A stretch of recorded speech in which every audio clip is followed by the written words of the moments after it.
Before start this video, please subscribe my channel and click on bell icon. Thanks. Chennai-based motorcycle manufacturer, Royal Enfield has plans to open a new factory in Tamil Nadu. To enable this, the company is said to have already acquired some land in Chennai's Cheyyar town.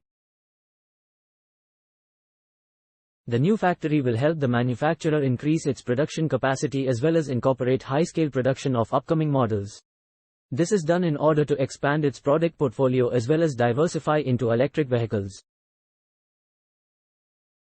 Over the course of the next 1 to 2 years, the brand could invest 1,000 crore rupees or more into this project.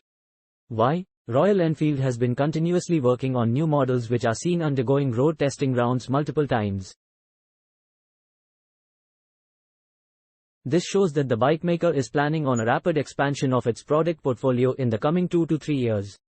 Additionally, the brand's current lineup is also in tremendous demand as suggested by its record number of sales. Hence, to cater to its ever-expanding motorcycle portfolio and increasing demand, RE needs to set up a new factory.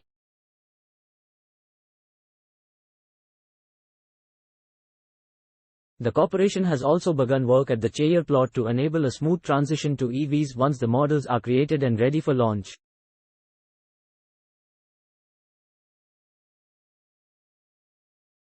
The portion of land in Cheyyar has been purchased to transfer some of its operations from the Tiruvottiur plant, which has been in operation since 1995 and has become a booming residential region.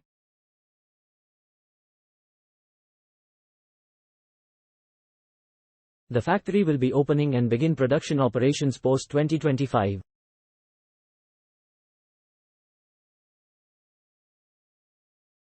Thanks for watching. Please subscribe Autocar India for more update.